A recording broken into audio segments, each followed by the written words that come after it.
কারণ ভাই 4B এমন একটা বাইক, এটা মাঝে মাঝে R15 এবং GSX-R কেও টাক্কা দেয়। পালসার N160 নাকি অ্যাপাচি RTR 4B? আজকের ভিডিওটা একজন সাবস্ক্রাইবারের জন্য। ভাই প্রায় অনেকদিন ধরে একই কমেন্ট করে আসছেন, ভাই দেরি হয়ে গেছে কিন্তু কথা রেখেছি, চলুন আজকে দেখে নেওয়া যাক কোনটা কার জন্য বেস্ট। তার আগে আপনার পছন্দের বাইকের নামটি অবশ্যই কমেন্টে লিখে ফেলুন এবং আপনি যদি একজন বাইক লাভার হয়ে থাকেন আইডিতে ফলো দিয়ে রাখুন।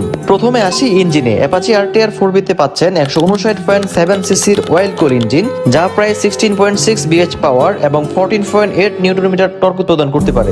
অন্যদিকে পালসার N160 তে রয়েছে 164.82 সিসি অয়েল কুল ইঞ্জিন, যা প্রায় 15.6 bh পাওয়ার এবং 14.6 নিউটন মিটার টর্ক উৎপাদন করতে পারে। তাই কাগজে কলমে পাওয়ার এবং পিকআপের দিক দিয়ে 4B এগিয়ে থাকে। কিন্তু শুধু পাওয়ার দেখলেই হবে না, পালসার N160 এর ইঞ্জিন অনেক স্মুথ এবং রিফাইনমেন্টও অসাধারণ। হাইওয়েতে স্টেবিলিটি এবং কনফিডেন্স অনেক ভালো লাগে। অন্যদিকে অ্যাপাচি 4B'র পাওয়ার এবং পিকআপ বেশি হওয়ার কারণে বাইকটা থ্রোটল দিলেই একটা অ্যাগ্রেসিভ ফিল পাওয়া যায়। মাইলেজের কথা বলতে গেলে 4B'র তুলনায় N160 একটু বেশি পাওয়া যাবে। তবে আপনারা যারা এই বাইক ইউজার আছেন তারা অবশ্যই কমেন্টে জানাবেন আপনার বাইকের মাইলেজ কত পাচ্ছেন। আচ্ছা, এখন যদি ব্রেকিং সিস্টেম নিয়ে বলতে যাই, আপনি TVS 4B তে পাচ্ছেন ডাবল ডিস্ক সাথে সিঙ্গেল চ্যানেল ABS, আর N160 তে পাচ্ছেন double disc with double ABS।